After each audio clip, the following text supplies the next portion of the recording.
Ito raw ang pinakagarbong palabas militar ng Russia. Isang pagpapakita ng napakalaking kapangyarihan na kinainggitan at kinatatakutan ng buong mundo. Pero nauwi rin ito sa wala. Walang armas, mahinang pagmamakaawa para sa tigil putukan. Ang parada ng tagumpay ni Putin ay magiging maliit at nagpapakitang tao na martsa na lang.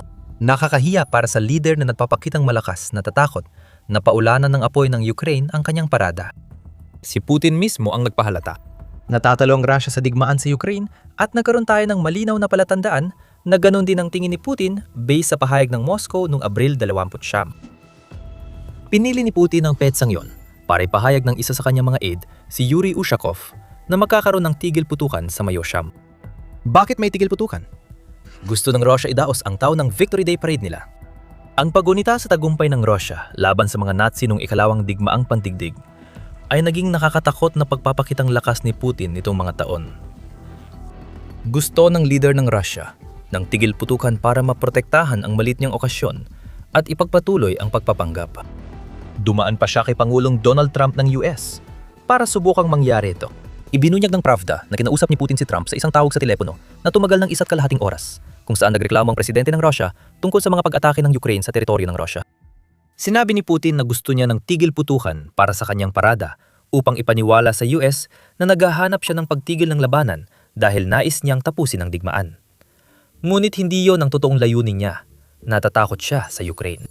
Takot siyang tamaan ng Ukraine ang kanyang parada gamit ang misail, kaya pilit niyang makakuha ng tigil putukan. Maraming dahilan kung bakit kailangan ni Putin na huminto ang digmaan. Bago natin talakay ng mga yon, nakikita agad ni Pangulong Volodymyr Zelensky ng Ukraine ang tangkang pagmamanipula at pambobola ni Putin. Wala itong ibang ibig sabihin, kundi matinding pagkadesperado mula sa lider ng Russia habang sinusubukan niyang iligtas ang isang okasyon na ginagamit niya para palakasin ang kanyang imahe bilang isang matatag na pinuno. Gusto nila maging maayos at tahimik ang parada sa loob ng ilang oras. Tapos, itutuloy ulit ang mga pag-atake pagkatapos. Ayaw namin na gawing panilinlang ng Russia ang tigil putukan, sabi ni Zelensky matapos lumabas ang balita sa hinihingi ni Putin. Ayon naman sa panig ng Russia, hindi nila kailangan ng anumang kasunduan mula sa Ukraine para ipatupad ang kanilang tigil putukan. Sinabi ni Dmitry Peskov, paboritong tagapagsalita ni Putin noong Abril 30. Desisyon ito ng pinuno ng Estado ng Russia at ipatutupad. Inaasahan ng lahat ang parehong reaksyon mula sa rehimen ng Kiev. Pero hanggang ngayon, wala pa. Karaniwang pakana ng Russia, tinatakpan ng kahihiyan sa pagangking Ukraine ang may kasalanan. Ginagawa ito hindi dahil gusto talaga ni Putin ng tigil putukan, kundi dahil natatakot siya. Alam niyang kayang tamaan ng Ukraine ang Moscow at maaring gawin nila ito sa parada niya sa araw ng tagumpay. Bukod pa dyan, may mas masamang dahilan ng Russia kung bakit nagdeklara ito ng tigil putukan para sa paradang ito. Pero ngayon, baka iniisip ng mga matatandain ang nangyari noong 2025. Bago ang Victory Day Parade noong nakaraang taon, gumawa rin ng katulad na pahayag si Putin tungkol sa tigil putukan dahil desperado niyang gustong protektahan ang mahalagang parada niya mula sa pag-atake. May mga kahalintulad noong 2025 sa mga hinihingi ni Putin ngayong 2026. Pero ngayong taon, may kakaiba sa Victory Day. Noong 2025, nadaho si Putin ng kasingsaran niyang palabas hanggat kaya niya kahit bumagsak ang militar ng Russia sa Ukraine. Sa ika-80 anibersaryo ng Victory Day Parade, inimbitahan ni Putin ang mga dignitaryo mula sa iba't ibang bansa. Kasama sa entablado ng Rusya si Pangulong Xi Jinping ng China na pangunahing tampok sa 27 lider ng mundo na dadalo ayon sa Rusya. Dahil mahalagang anibersaryo, sinigurado ng Russia na di malilimutan ang parada. Ipinakita ng Russia noong 2025 ang halos 150 sasakyang militar, kabilang ang mga tangke. Nakakagulat yon, kasi walang tangke sa mga nagdaang 2 taon ng parada dahil abala silang winawasak sa Ukraine. Nagamit ni Putin ang mga tangkeng dati niyang takot ipadala sa Ukraine sa parada noong 2025, kasama ang 11,000 sundalong malamang natuwa na may isang araw silang pahinga bago sila tiyak na ipadala para mamatay sa mga zona ng kamatayan sa Ukraine.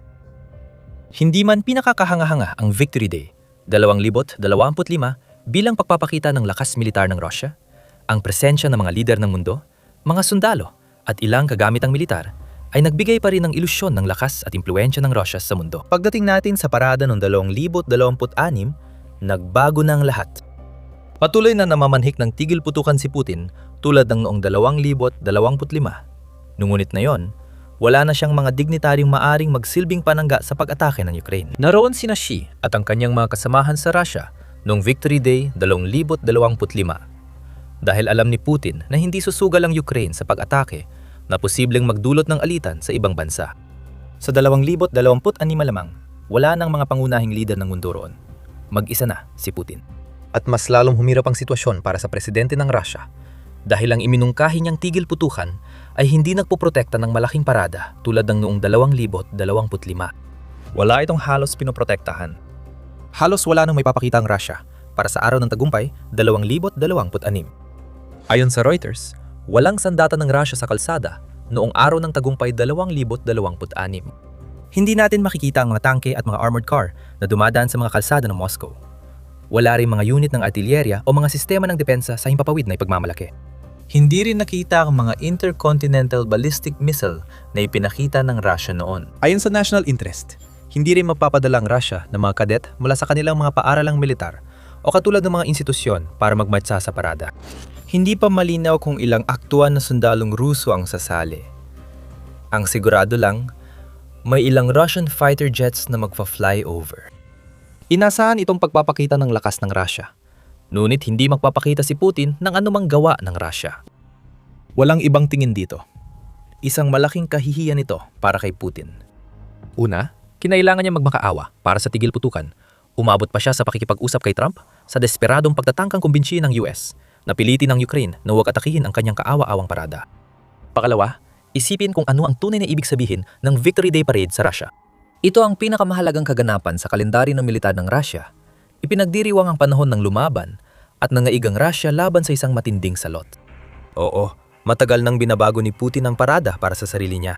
Naging parang pagpapakita na rin to ng lakas militar, bukod sa iba pa. Pero nananatili pa rin itong may simbolikong kahalagahan at talagang nilalayon itong maging isang palabas. Ano na ngayon? Kaunti na lang ang lumilipad na jet at malungkot na sundalong nagmamartsa, habang si Putin o isa sa mga body double niya ay tahimik na nanonood. Hindi ito ang malakas na Rusya na ipinapakita ni Putin. Ito'y pagamin ni Putin ng kabiguan, na ang pananakop sa Ukraine ay nagdulot ng malaking pagkalugi sa Rusya, kaya hindi na nila kayang idaos ang uring parada na dapat sana'y ginagawa tuwing araw ng tagumpay. Makikita natin na sa araw ng tagumpay, 2026 unang beses sa halos 2 dekada na walang kagamitang militar na dadaan sa Red Square ng Moscow. 18 taon na ang kalipas. Normal lang yan. Ang parada noon ay para ipagdiwang ang tagumpay laban sa mga Nazi, hindi para magpakitang gilas ng lakas. Noong 2008 lang iniutos ni Putin na ilantad ang mga kagamitang militar. 18 taon na ang lumipas. Tinanggal na ang kagamitan. Maraming dahilan kung bakit. Pero bago natin talakayin kung paano nito ipinapahiya si Putin, isang mabilis na paalala. Pinapanood mo ang The Military Show. Kung hindi ka pa nakakapag-subscribe, na yan na ang tamang panahon para pindutin ang button para hindi mo mamiss ang aming pagsusuri tungkol sa digmaan sa Ukraine. Ang nakakaawang parada ni Putin. Bakit ito nauwi sa kawalang saysay na ipapakita ng Russia sa Mayo, Siyam? Pinapaliwanag ng mga tagapagsalita ni Putin ang lahat ng ito. Ayon sa Ministeryo ng Depensa ng Russia, ang kasalukuyang operasyonal na sitwasyon ang dahilan kung bakit hindi ipapakita ang mga kagamitang militar sa araw ng tagumpay 2026. Ang ibig sabihin niyan, inuubos na ang aming kagamitan sa Ukraine at wala na kaming may papakitang natira. Gayunpaman, muling nagpakita si Peskov at nagbigay ng dahilan na napakahirap paniwalaan. Ang rehimen ng Kiev na araw-araw ay umuurong sa larangan ng labanan ay nagsimula na ng malawakang aktibidad na terorista, kaya ay sinasagawa ang lahat ng hakbang upang mabawasan ang panganib. Sinabi ito ni Peskov sa mga reporter nang tanungin siya tungkol sa parada. Talaga, Peskov, gagamit ka na naman ba ng palusot na di umanay terorismo? Hindi ang Ukraine ang sadyang tumatarget sa civilian sa mahigit 4 na taon ng kampanya. Iyan ang estratehiya ng Russia mula noong salakay ni Putin. Ayon sa tanggapan ng United Nations High Commissioner for Human Rights, 15,578 na sibilyang Ukrainian ang napatay mula ng salakain ng Russia hanggang Marso 31. Katumbas ito ng halos 3,800 sibilyang namamatay kada taon dahil sa patuloy na pag-atake ng Russia. Isa pang 3,352 na sibilyang Ukrainian ang nasugatan sa parehong panahon, nakatumbas ng humigit kumulang 10,800 bawat taon. At gayunpaman, si Putin, sa pamamagitan ng kanyang paboritong tagapagsalita, ay sinusubukang igiit na ang Ukraine ang gumagawa ng mga teroristang pag-atake. Ang katotohanan ay ang Russia ang siyang nananakot sa Ukraine sa loob ng 4 na taon. Ang pananakot na iyon ay lalo pang tumindi nitong mga nakaraang linggo. Noong Marso 24, iniulat ng Atlantic Council na sinadyang bombahin ng Russia ang UNESCO World Heritage Site sa Lviv, na kasing layo sa kanluran gaya ng alinmang malaking lungsod sa Ukraine. Ang Lviv ay hindi na sa harap ng labanan. Malayo pa nga ito ron. Tindarget ng Russia ang isa sa pinakamahahalagang lugar nito para ikalat ang uri ng takot na sinasabi ni Peskov na nais idulot ng Ukraine sa Russia sa Victory Day. Maliwanag ang kasinungalingan ng Russia. Sukdula ng pagkukunyari. Makikita sa komento ni Peskov ang desperadong pagtatangkang palabasin na atakehin ng Ukraine ang Victory Day Parade para pumatay ng mga sibilyan, hindi para sirain ang kagamitang militar ng Russia. May masamang layunin ng pahayag na yon. May planong Russia na malapit na naming ibubunyag. Maging ang maling pahayag na aatakehin ng Ukraine ang mga sibilyang Ruso ay nagpapakita ng higit sa nais ipabatid ni Putin. Nakatago sa pahayag ni Peskov ang ayaw aminin ni Putin sa publiko. Kayang tamaan ng Ukraine ang Moscow at walang magagawa ang Russia. Pagkatapos ng 4 na taon ng labanan, nagtagumpay ang industriya ng depensa ng Ukraine sa paggawa ng mga sandatang may perpektong kombinasyon ng abot at lakas ng putok para wasakin ang mga kagamitang militar na ipinaparada ni Putin sa Moscow tuwing Victory Day. Ang FP5 Flamingo ng Farpoint at mas bagong FP9 ay magagandang halimbawa. Malapit nang matapos ang testing ng FP Sham at mukhang delikado ito. Mas malaki kaysa sa Iskander ballistic missiles ng Russia, ang FP9 ay isang sariling gawa na ballistic missile na may abot na 855 kilometro o mga 530 milya at may warhead na may 800 kilo o 1,000 at 760 libra ng pampasabog na lakas. Baka nag-aalala ang Russia na gamitin ng Ukraine ang araw ng tagumpay ng 2026 para ipakita ang bago at nakamamatay na sandatang ito. Maharing oo. Kahit di pa handa ang FP Sham ng Ukraine sa Mayo Sham, may Flamingo naman ito. Isang hybrid ng drone at missile. Ang Flamingo ay kayang lumipad na hanggang 3,000 kilometro o mahigit, 1,800 at 60 milya at may warhead na 1,000 at 100 kilo o 2,400 at 25 libra. Hindi ito kasing bilis ng FP Sham dahil hindi ito ballistic missile, pero ginagawa na ito ng maramihan at kayang tumama sa Moscow. Nagamit na rin ito laban sa ilang target, tulad ng pasilidad ng paggawa ng Iskander missile sa Votkinsk, Russia. Kaya kayang tamaan ng Ukraine ang Moscow. Sa araw ng tagumpay, 2026 kung nais nito. Gayunpaman, ang pagtanggal ng mga kagamitang militar mula sa parada na yon at ang mga komento ni Peskov tungkol sa plano ng Ukraine na matake ay may ibang ipinapahiwatig sa atin. Hindi lang kayang atakihin ng Ukraine ang Moscow, kundi kulang din ang tiwala ng Russia sa kanilang air defenses laban dito. May S-300 at S-400 air defense system ang Russia sa buong Moscow para protektahan ang pinakamahalagang lungsod nito. Mas marami pa ang mga sistema ngayon kung nasaan si Putin. Kaya may isip mong ilalagay ang mga ito sa bawat kalsadang dadaanan ng parada ng araw ng tagumpay ng 2026. At gayunpaman, inalis ng Russia ang mga kagamitang militar mula sa paradang yon. Ito ang pag-amin ni Putin. Kayang tamaan ng Ukraine ang Moscow at hindi sigurado ang Russia kung mapoprotektahan ng parada nila. Malaking problema ang mga umuunlad na pangmalayong kakayahan ng Ukraine. At ito ang dahilan ng nakikita natin sa parada ni Putin. Ngunit sa likod ng problemang iyon, may mas malaking issue na nagpapakita ng masamang lagay ng digmaan sa Ukraine para sa Russia. Hindi lang proteksyon ng kagamitan ng dahilan. Sa araw ng tagumpay ng 2026, wala nang militar na kagamitan dahil hindi na ito kayang ilaan ng Russia para sa kanilang palabas. Ang dating speechwriter ni Putin na si Abbas Galyamov, na isa na ngayon sa maraming dating kaalyado ng Kremlin na tinawag na foreign agent, ay isa sa pinakamatindi ang puna sa desisyon ni Putin. Tanong ni Galyamov, natatakot ba sila sa pag-aaklas o ubos ng kagamitan sa Ukraine? Totoo, lumalala ang presyon sa Russia sa digmaan dahil paubos na ang napakarami sa mga nakaimbak nilang kagamitang militar sa palpak nilang pananakop.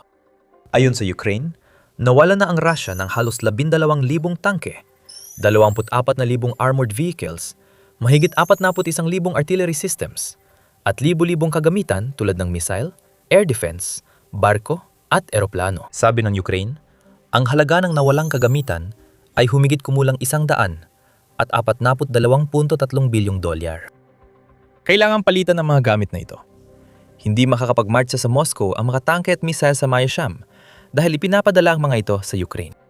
Ang nakikita natin dito na sa esensya ay parang pagkansela ng pinakamahalagang bahagi ng Victory Day Parade ay isa na namang pag-amin mula sa Rusya. Hindi lang takot ang Russia sa pag-atake ng Ukraine. Napahiya sila sa dami ng nawalang kagamitan, kaya ayaw na nilang ilantad ang natitira. Tandaan, ang parada ay dapat pinagpaplanuhan at inaayos, hindi basta lumilitaw. Kahit anong kakaunting kagamitan na maaring dalhin papuntang Moscow, ay kailangang tipunin muna. Kaya nagiging pangunahing target ito ng mga drone ng Ukraine at ang bagong henerasyon ng mga ballistic missile nito. Kailangang humimpil at mag-ensayo ang mga hanay na magpapakita ng kahinaan ng kagamitan ng militar ng Russia. Kapag matamaan ng Ukraine ang isang ensayo, makakansela ang araw ng tagumpay dahil sa kanila. Sinusubukan ni Putin maunahan ang problemang yon. Mahina niyang pinanghahawakan ang natitirang kontrol sa sitwasyon ng araw ng tagumpay. Ipagpalagay muna nating may papakita ang Russia.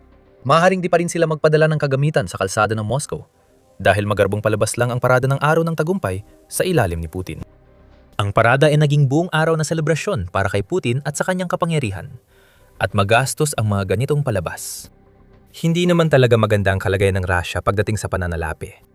Mahigit 4 na taon ng digmaan sa Ukraine ay sumira sa ekonomiya ng Russia.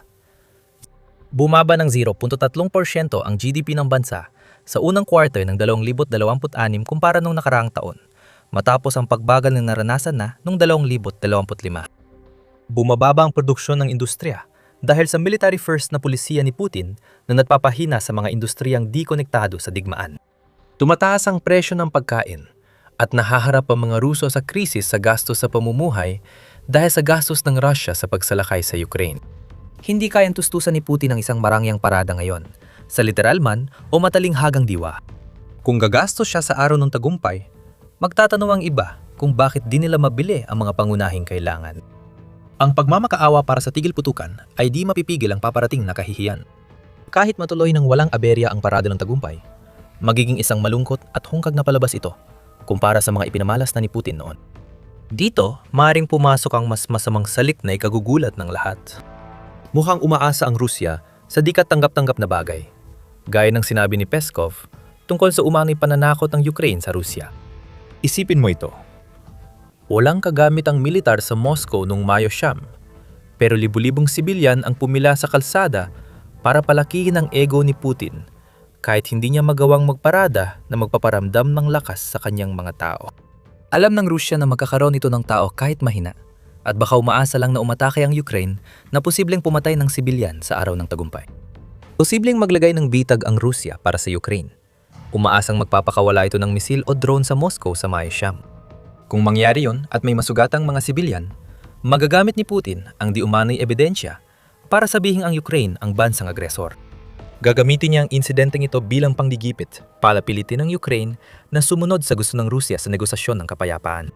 Gagamitin niya ang insidente para manipulahin ng ibang bansa, lalo ng US na pumabor sa kanya. Maring pain lang ito ng Rusya, pero tiwala kaming hindi kakagat ang Ukraine. Dahil walang target na militar na pwedeng atakihin, malamang napababayaan na lang ng Ukraine ang Victory Day Parade na maging malungkot na monumento ng kawalang kakayahan ni Putin, gaya ng nagiging anyo nito ngayon. At bakit naman atakihin ng Ukraine ang isang target na walang halagang militar? Abala ito sa pagsira ng kagamitan ng Russia sa ibang lugar. Nakita mo na kung ilang kagamitan ng Russia ang nasunog sa digmaan sa Ukraine.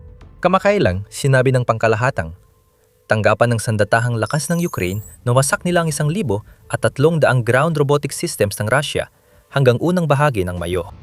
Noong ika-2 ng Mayo lamang, nawala ng Russia ng 76 artillery systems, 283 sasakyan at fuel tankers, 2,200 drones, at 12 ground robots sa loob ng Ukraine. Noong Mayo 1, lumabas ang balitang matagumpay na inatake ng Ukraine gamit ang drone ang Shargol airfield ng Russia na nakasira sa 4 na eroplano kasama ang Su-57 at Su-34 fighter jet. Para sa Ukraine, bahala na si Putin sa kanyang nakakahiya at maliit na Victory Day Parade. Habang sinusubukan ng presidente ng Russia na panatilihin ang isang bagay na naging monumento na lang ng kanyang sariling ego, magpapatuloy lang ang Ukraine sa pagsira ng mga kagamitan ng Russia. Sa Ukraine at ibang bahagi ng Russia na lang nila ito gagawin, hindi na sa mga kalsada ng Moscow sa ika-9 ng Mayo. Kung gusto ng Ukraine ang kaguluhan sa araw ng tagumpay, pwede nilang gamitin ang bagong sandatang hindi pumapatay pero magpapagulo sa parada ni Putin. Isang simpleng sandata na ginagamit sa mga sinakop na teritoryo na kayang ibalik ang Moscow sa panahon ng batok. Alamin kung ano ito at kung bakit napakahalaga nito para sa Ukraine sa pamamagitan ng panonood ng aming video. Kung nagustuhan mo ang video, mag-subscribe sa The Military Show para updated ka sa susunod naming uploads. Salamat sa panonood!